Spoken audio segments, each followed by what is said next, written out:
Welcome back to our channel study आयल। आप सबका एक बार फिर से हमारे चैनल स्टडी आयल में स्वागत है।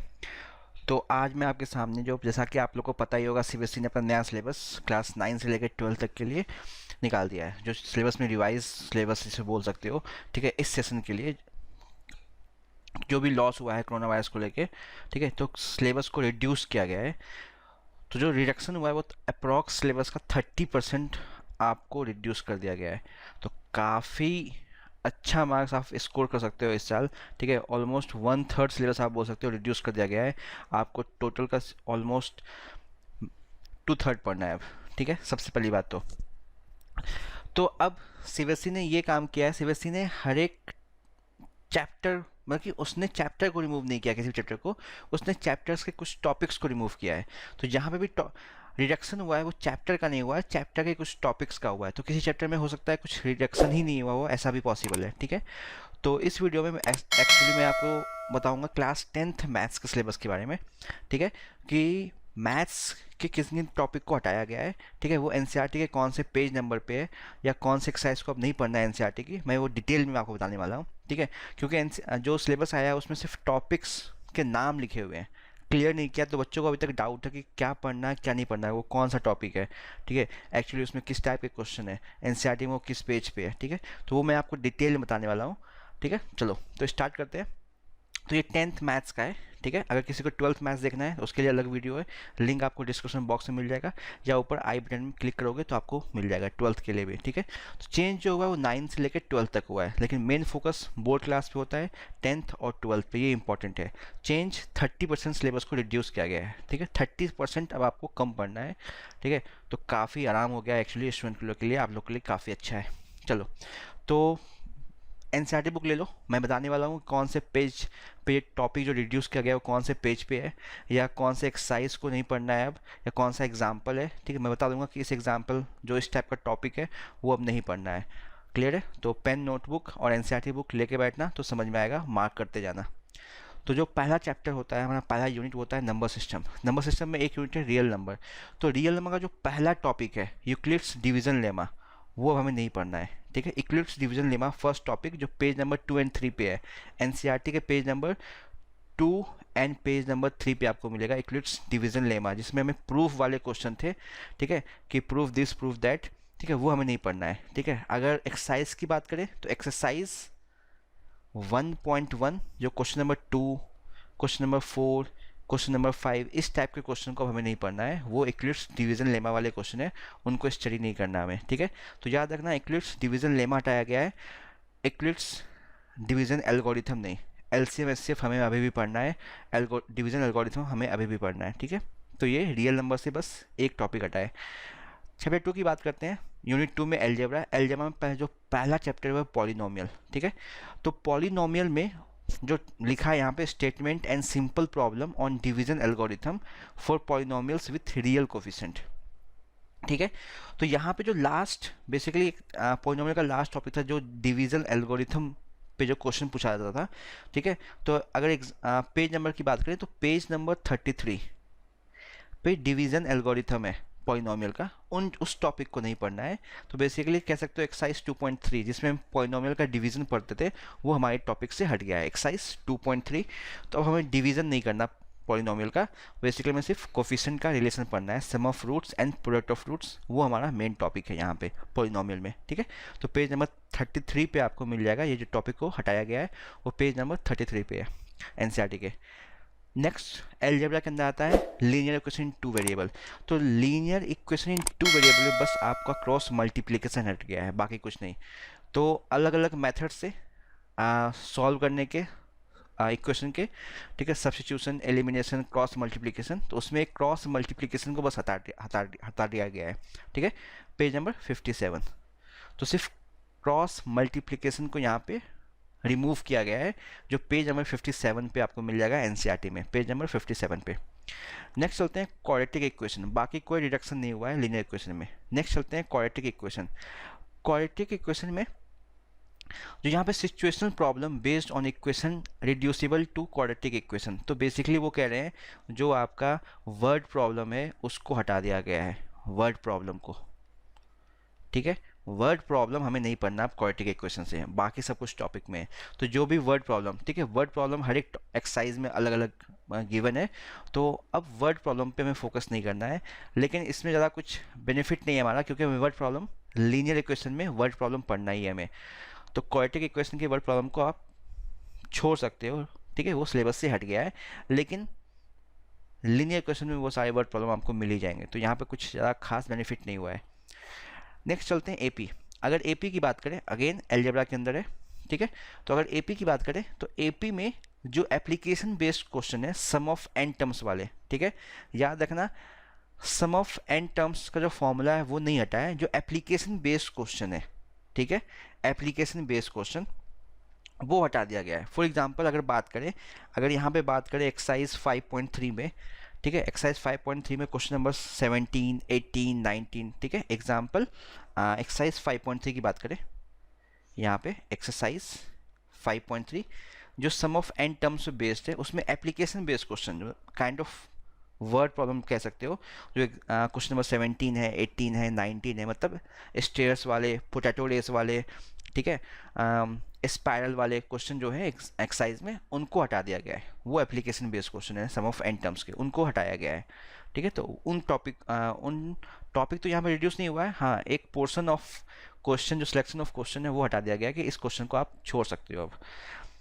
ये हो गया तुम्हारा अलजेब्रा। थर्ड यूनिट आता है हमारा कोऑर्डिनेट ज्योमेट्री।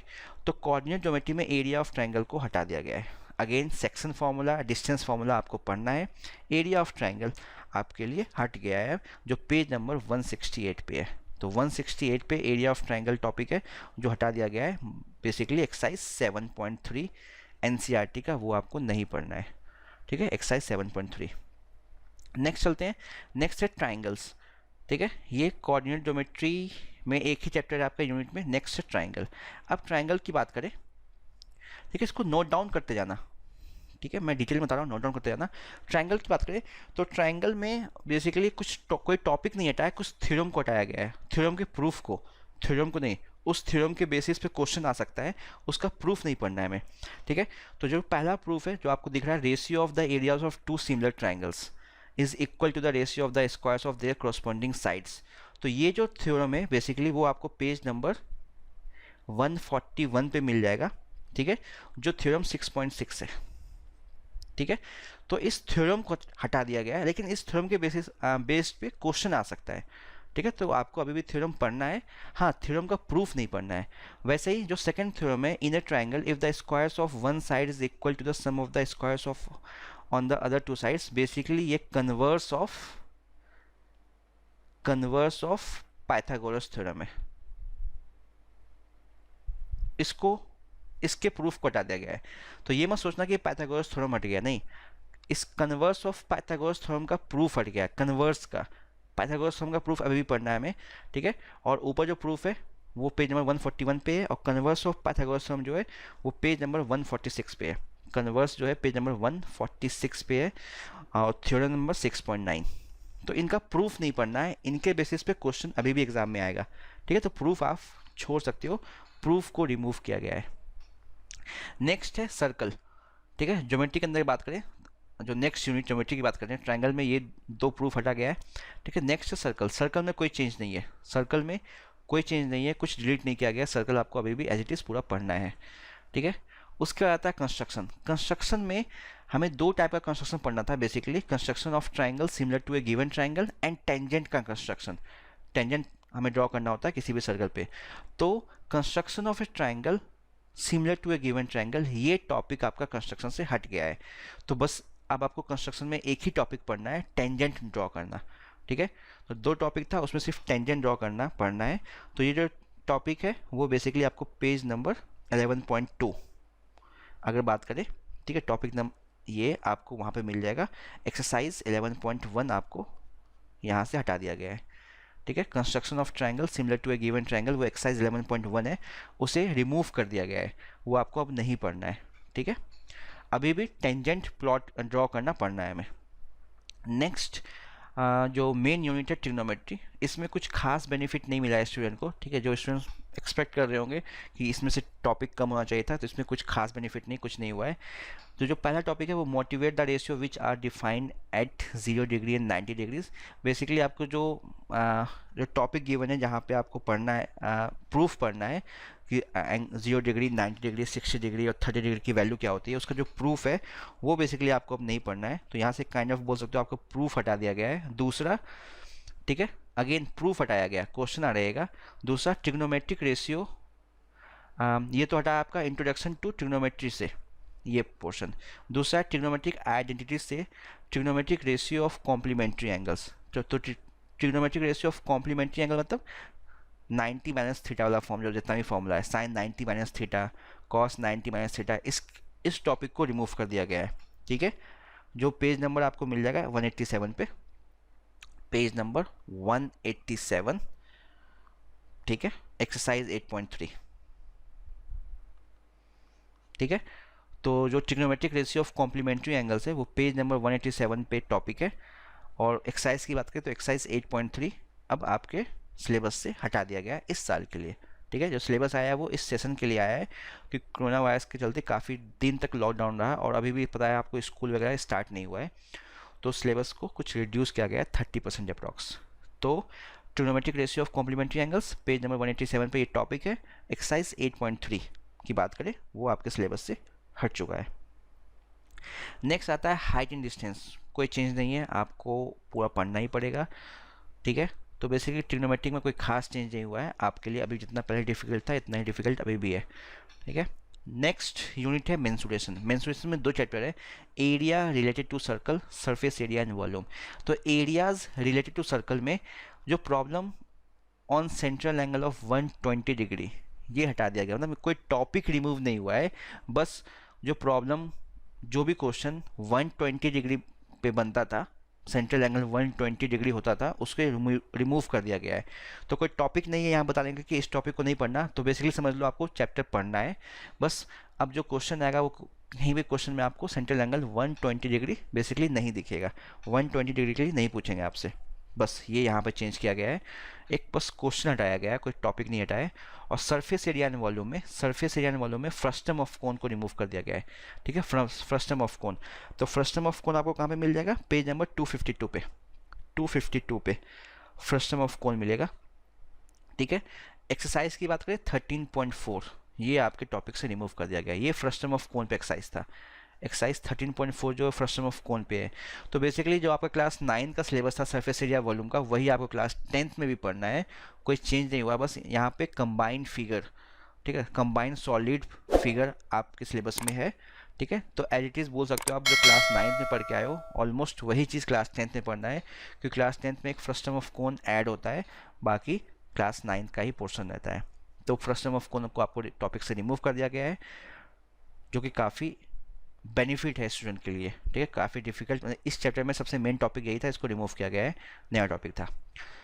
ये एक्सरसाइज 13.4 है, वो आपको अब नहीं पढ़ना है, ठीक है। ये topic frustum of cone page number 252 पे मिल जाएगा, एनसीईआरटी से मैं बता रहा हूँ पेज नंबर। नेक्स्ट बात करते हैं स्टैट्स की, ठीक है।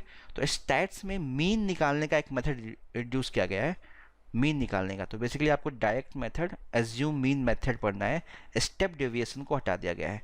जो स्टेप डेविएशन मेथड था वो आपके सिलेबस से हट गया है। अब आपको 2 ही मेथड पढ़ना है, direct method, assume mean method, ठीक है। स्टेप डेविएशन मेथड आप बोलोगे कौन सा टॉपिक है, तो आपको जो पेज नंबर 265 पे अगर जाओगे एनसीईआरटी के पेज नंबर 265 पे, ठीक है, और तो वहाँ पे आपको एक एक्टिविटी 1 मिलेगा, ठीक है। तो एक्टिविटी 1 जो जिस मेथड से किया गया है, तो बेसिकली वो स्टेप डेविएशन मेथड है। या अगर एग्जाम्पल की बात करें तो एग्जाम्पल नंबर 2 पेज नंबर 267 पर देख सकते हो, ठीक है। एनसीईआरटी का पेज नंबर 267 खोलो, एग्जाम्पल नंबर 2, वो जो मेथड है वो स्टेप डेविएशन मेथड है, वो आपके सिलेबस में अब नहीं है, ठीक है। तो एक बेसिकली यहाँ पे एक मेथड हटा दिया गया है, बाकी कोई टॉपिक में कोई रिडक्शन नहीं है। तो आपको 2 मेथड पढ़ना है मीन निकालने के लिए, assume mean method and direct method, बस स्टेप डेविएशन रिड्यूस हुआ है। दूसरा जो हटाया गया वो ग्राफ हट गया आपके सिलेबस से, क्यूमुलेटिव फ्रीक्वेंसी ग्राफ, जिसको हम ओजाइव भी बोलते हैं, वो आपके हट गया है। तो बेसिकली एक्सरसाइज 14.4 में आपको ग्राफ का क्वेश्चन मिलेगा, वो आपके सिलेबस में नहीं है। तो एक्सरसाइज 14.4 में ग्राफ का क्वेश्चन है, वो आपके सिलेबस से हट गया है। तो अब फ्रीक्वेंसी पॉलीगन ग्राफ आपको नहीं पढ़ना है। लास्ट टॉपिक हमारा है प्रोबेबिलिटी, कोई चेंज नहीं। तो प्रोबेबिलिटी जैसे पहले था वही अभी अभी हमें उतना ही पढ़ना है, कुछ डिडक्शन नहीं हुआ है, ठीक है। तो ये सारे वो टॉपिक्स थे जो हटाए गए हैं, ठीक है। तो काफ़ी बेनिफिट है स्टूडेंट लोगों के लिए, ठीक है। कुछ के लिए नुकसान भी, जो ऑनलाइन क्लास नहीं ले पा रहे हैं, जिनका स्कूल अभी भी बंद है, जो ऑनलाइन क्लास नहीं ले पा रहे हैं, उनको कोई फ़ायदा नहीं है। उनका सिलेबस तब भी नहीं हो पा रहा था, अभी नहीं हो पा रहा था। लेकिन जो लोग पढ़ पा रहे हैं उनके लिए काफ़ी बेनिफिट हुआ है। 1/3 सिलेबस ऑलमोस्ट हटा दिया गया है, अब आपको सिर्फ 2/3 पढ़ना है, ठीक है। तो काफ़ी अच्छे से पढ़ो, अच्छे मार्क्स स्कोर कर सकते हो, ठीक है। तो समझ लो एक काइंड ऑफ गिफ्ट है आप लोगों के लिए। जो कोरोना वायरस में अभी तक आप लोग परेशान थे, समझ लो उसके बस एक यही बेनिफिट हुआ है अब आपको कि आपका सिलेबस कम कर दिया गया है। तो अच्छे से पढ़ो, मार्क्स स्कोर करो। अभी भी कोई डाउट हो, कोई टॉपिक समझ में नहीं आएगा, कौन सा कवर करना है, कवर नहीं करना है, कौन सा टॉपिक छोड़ना है, तो कमेंट सेक्शन में डाल दो, मैं उसको क्लियर कर दूंगा, ठीक है। आपके डाउट्स को अभी भी मैं क्लियर कर दूंगा, कमेंट सेक्शन में डाल दो, ठीक है। अगर वीडियो पसंद आया तो उसको लाइक करो, शेयर करो। जिसने चैनल को सब्सक्राइब नहीं किया है सब्सक्राइब कर देना, ठीक है। किसी को क्लास 12th या क्लास 9th 11th का वीडियो देखना है, सिलेबस देखना है, तो डिस्क्रिप्शन बॉक्स में आपको लिंक मिल जाएगा या आई बटन पे आपको लिंक मिल जाएगा, क्लिक करके देख सकते हो वहाँ पे, ठीक है। ये सिर्फ 10th के लिए सिलेबस था। ओके, चलो मिलते हैं नेक्स्ट वीडियो में, बाय, टेक केयर।